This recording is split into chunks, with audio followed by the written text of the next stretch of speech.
Welcome to Get the Facts, the program that provides you with information on government's policies and initiatives. I'm Theodore Henry. Do you get exhausted from planning your Christmas family dinner, having to do most of the cooking, wondering what to buy as gifts, all of that? Well, we have a few solutions to share on how to pool resources and share the burden.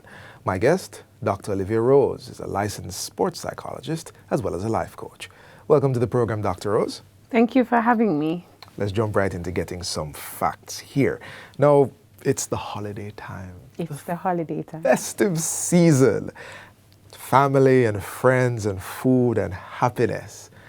But the dark underside of that is that somebody's going to be extremely stressed. A couple people are going to be extremely stressed. What are your thoughts on Especially that? those who have to manage the kitchen and the household, and those who enjoy, even those who enjoy hosting, can feel the burden and the stress of the season. Yeah. And part of that is because, especially for the head chefs, they don't want anybody in their kitchen. It's cultural. You know, you are the only person that is supposed to prepare. This is my domain. This is my domain. And instead of looking at it as, let me try to teach somebody else or allow somebody else in the kitchen so that the burden is not so much, as well as ask persons if they could contribute different items, and that means already you would need cooked. to be Just bring it, come. No, I don't want to say already cooked because I don't want people to come for me. Fair enough. Especially the head chefs, because they don't want it already cooked, but maybe to take the burden off in terms of purchasing these items, which may be very expensive. You know, persons can have their list and ask different persons, or provide a list and say, this is, most people have a family WhatsApp group, who is gonna bring this and so on. You said cooked, but I'll say that's up to the head chef and the people who are in charge of the kitchen. Right, so you're saying, you know, not only do you allow others to assist, especially in these core activities, but you're also underlining the importance of pooling resources. Correct. You really can't start the new year with your pocket empty. Yes, so you definitely have to pool resources, and that is why the list becomes important. And maybe not a list, but calling and asking. But then again, there comes the issue of pride. I'm always hosting, so I can invite people and then ask them to bring things. Some people have that issue, others don't. They actually tell you what to bring. And that can be a pressuring situation for the guests who just want to relax. And then, of course, there is the expectation of what do I bring, how much of it I bring, and can I not show up? Because if you don't show up, remember, people are expecting you to show up. Expectations. Yes. That's a big word. Let's talk a bit more on that. It flows beyond the cooking that we've been talking about so far. Gifts, where you go and where you do not go, what you do on the times.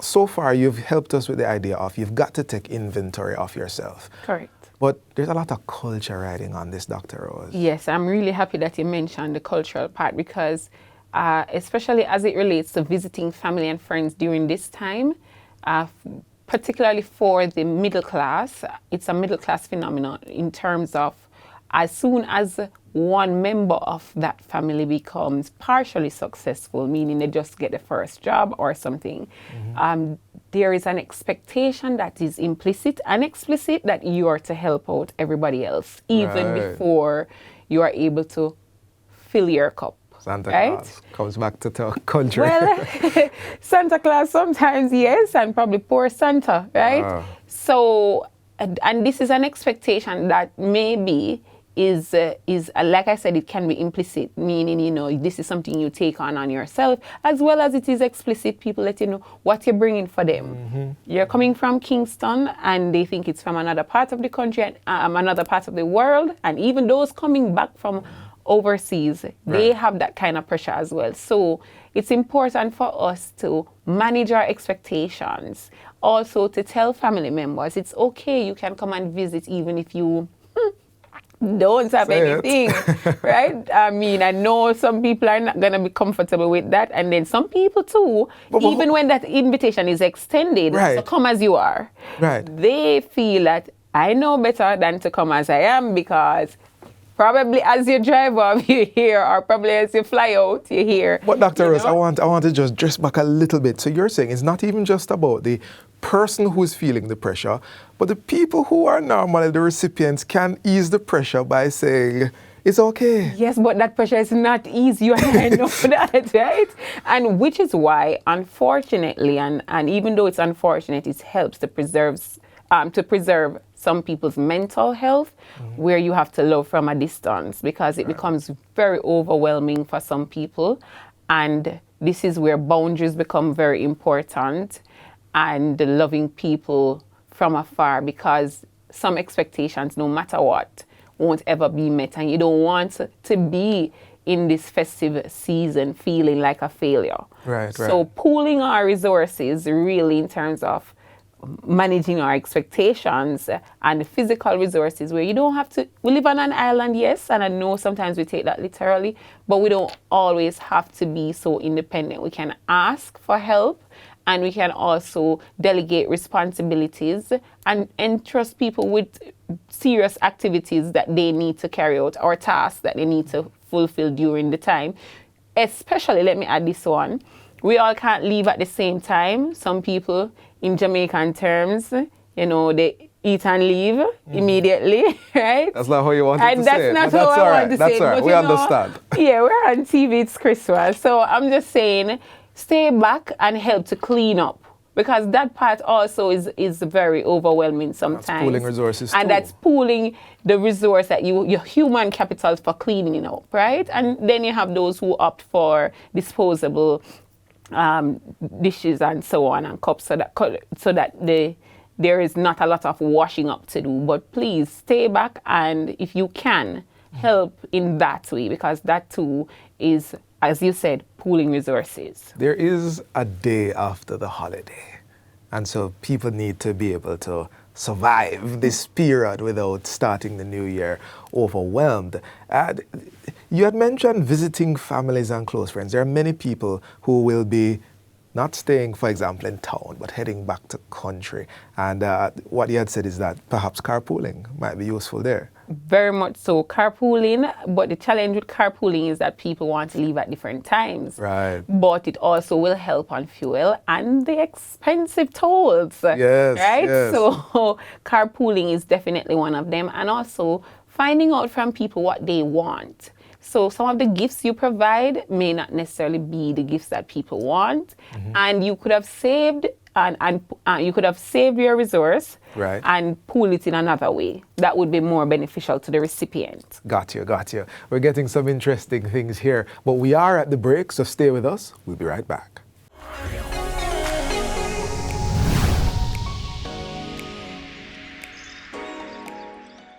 Welcome back to Get the Facts. We're sharing tips on how to pool resources to save money, time, resources, like your own energy, to avoid being overwhelmed with too many responsibilities. In studio is licensed sports psychologist and life coach, Dr. Olivia Rose. Dr. Rose, let's continue the conversation. Now, we have been talking about planning family dinner. We spoke about carpooling. We spoke about managing expectations. All of this falls under pooling resources. But before that family dinner even happens, the food have to buy. Correct. All right. So what are your recommendations there in terms of pooling and saving resources? And again, I'll go back to the importance of having a list and delegating and moving away from the culture of pride, where you don't want to ask people for things.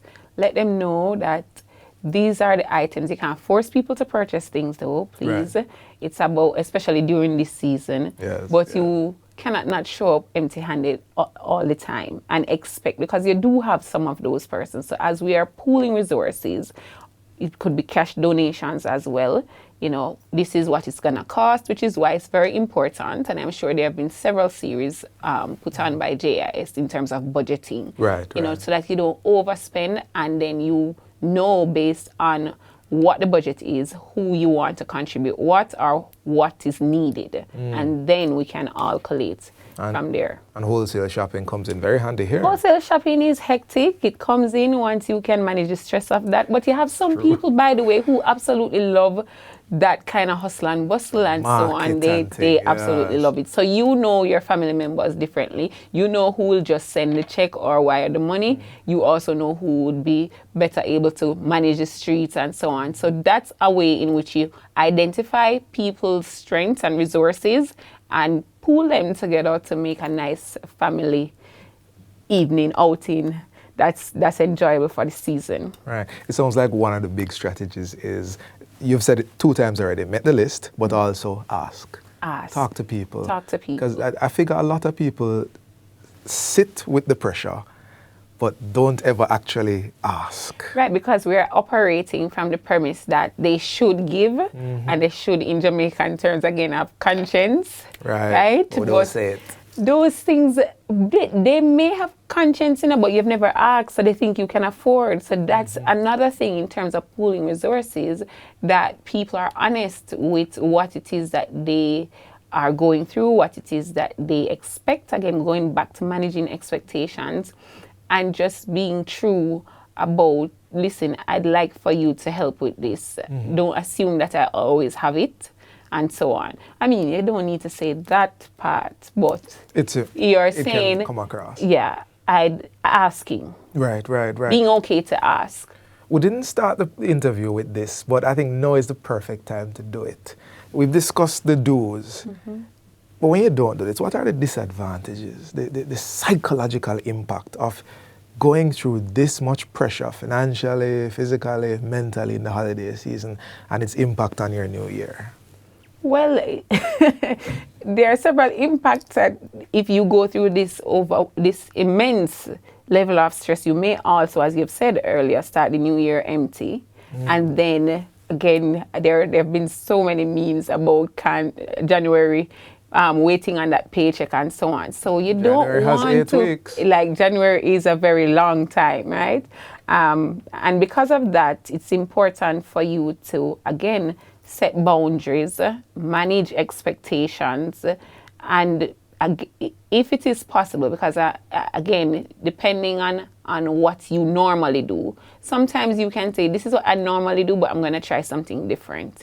Because if every Christmas you're broke by the 21st of December, oh boy, and then you have to wait until the 25th or the 31st of January, and they seem forever because you've put yourself through sometimes what is undue stress, because sometimes you want to play superhero and it doesn't work out. So again, it's about managing expectations, communicating, and setting boundaries and living by these boundaries. So, you don't have to attend every party.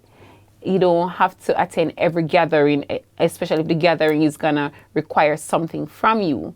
You can select, and it's okay to say no during this holiday season. I hope I'm not the Grinch. That's fine. And so now let's in the last few moments, let's look at the benefits, especially the psychological benefits. And I want to pull on the life coach part of it. So far, it might seem as if, okay, you've pooled resources, so the dinner happens. But aren't there other attendant benefits to these strategies that you're promoting? So one of the things about having a list and pooling resources is that it provides a support nexus that is very important for everybody, because we all need each other. But we all don't need each other in the same amount. So we also need to respect the fact that everybody is not the social butterfly as you are, but that doesn't mean that they're not enjoying. Why are you smiling? That's a big one. That's a big one. But at the same time, it shows that we all require different dosages of support, and sometimes people want to be alone, and we need to respect that. Sometimes people want to gather and mingle with others and bond with family that they haven't seen in a long time. And we also need to be very mindful of the questions and conversations that we have with each other that sometimes attack the face. For example, oh, you get so fat.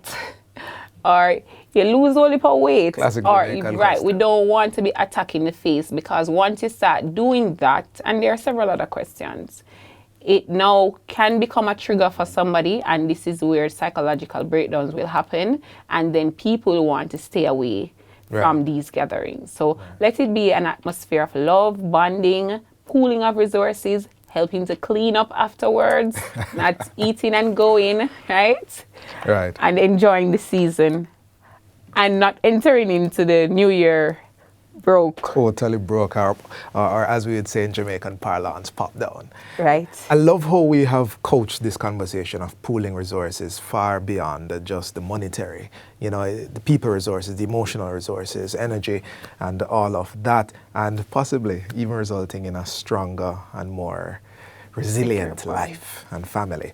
Thank you, Dr. Rose, for the insight that you have shared on pooling resources. Obviously, resources goes far beyond just money. You know, the emotional, the physical, the mental. In the last few seconds of this interview, would you like to speak directly to our audience? Okay, so burnout is real, both emotionally, psychologically, and your pockets can feel it. As a result, I'm encouraging us to pool our resources so that we don't feel emotionally and financially exhausted at the end of the year. Thank you so much. And don't forget to ask. This has been Get the Facts. Our guest was licensed sports psychologist and life coach, Dr. Olivia Rose. Thank you for watching, and until next time, I'm Theodore Henry. Take good care.